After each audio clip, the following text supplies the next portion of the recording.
Lake George Battlefield Moments, a production of Lake George Battlefield Park Alliance, preserving our area's incredible history. A weekly feature on Lake George Radio, 93.5 FM, and live streaming at lakegeorgeradio.com. Here's the president of the Lake George Battlefield Alliance, John DiNuzzo. Good morning, everyone. This is John DiNuzzo of the Lake George Battlefield Park Alliance, and I'm very pleased today to welcome Nancy Flacke Reuss. We're going to focus this episode on Fort William Henry, a terrific and long-standing history destination at Lake George that is in the memory banks of so many of us who grew up since the 1950s. Nancy, welcome, first of all, and I understand it's the 70th anniversary of the restored fort. It is, John, and thank you so much for having me here today. Yes, 70 years ago today, the Fort William Henry restoration, it opened for business, not a complete fort because we were building the fort in segments, but it was a restoration and a dig. There was a dig going on where we had our archaeologist, a man named Stanley Gifford, actually doing the archaeological work, and people would pay to come in and take a look at the portion of the fort that was then constructed and take a look at the archaeological findings. And 1954 we're talking about here. So what was the context? I mean, who in your family had the idea to do this, and what was the vision? What did the grounds look like back then? I mean, were there any remnants popping up above the ground? Do you know? Great question. The grounds at that point in time, and there are many old postcards that can show you what they looked like. They were basically an adjacent lawn to the hotel that people would come over sometimes and do some archaeological digging on their own. We also had a tennis court there. They had an outdoor bowling court, and we've found some of those remnants when we've been doing some digging. And they would use it just as a place to recreate from the fort itself. In the 1940s and 50s, there was a downward trend in tourism in the area, particularly for the grand hotels that didn't have necessarily individual baths and things like that, smaller rooms. So there was a loss of interest in the Fort William Henry Hotel. So what they did was they decided that they would, actually the people who were running it at the time would sell it.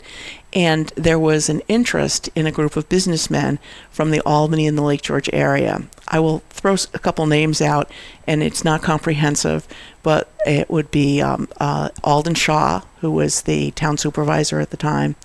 My grandfather, my mother's father, Edwin J. McEnany from Albany. Harold Veeder, who owned the Holiday Inn and started the Holiday Inn, was also very prominent in beginning the fort. These businessmen got together and they created a corporation, and they funded the corporation by selling stock in the corporation, including selling it in the gift shop at sometimes. And people would buy the stock, and they would then incrementally build the fort. So at the time we had the hotel, but the hotel was not the main focus of this group of businessmen. As a matter of fact, if you look at some of our board minutes, it will say it wasn't our goal to run a hotel. Our goal was to actually do a historic reenactment of the fort itself in 1755. And that is so key to what Lake George is now. Do you feel your father's and grandfather's visions have been fulfilled, or is that evolving? Absolutely. I think that a number of things happen, both from an economic perspective and from a tourism growth perspective, that ended up with the company coming together and us actually running the hotel too, which has been a very positive aspect because the hotel supports the fort supports the hotel.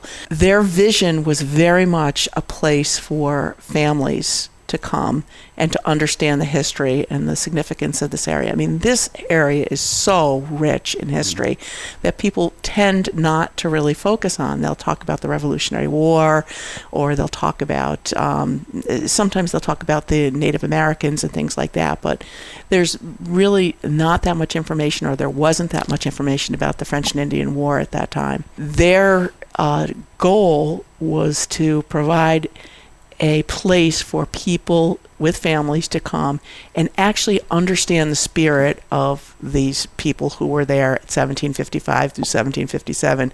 So it's always been a big component of living history.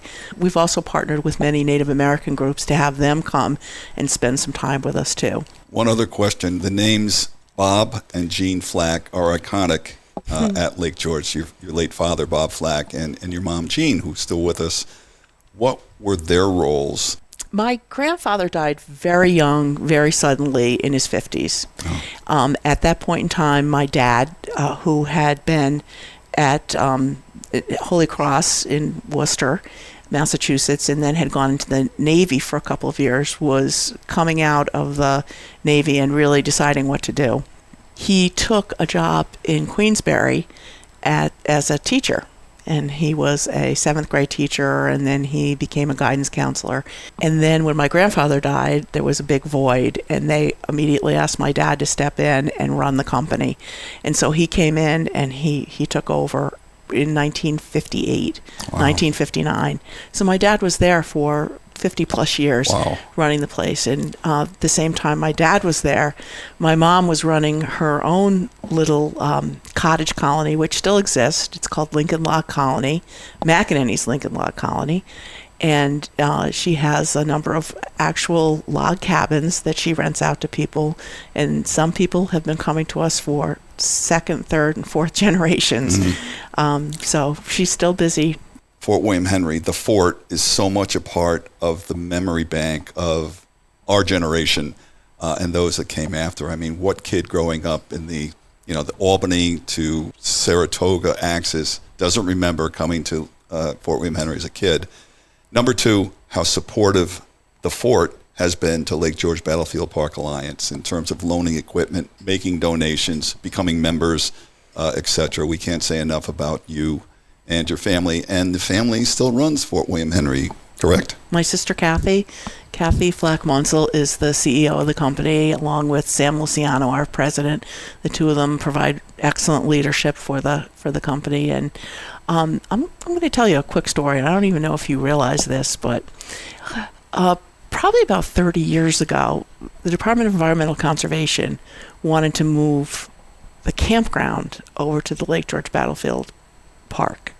So they wanted to. Did not know that. They wanted to actually close down the Battlefield campground and move the campers over there. And a group of, starting the alliance, a group of very concerned citizens. I don't know if you knew Bill Verville and Chris Verville and Marcia Verville, no. The Rosses and the other people who were really very, very concerned that you would take this place that had been on the National Register, the Lake George Battlefield,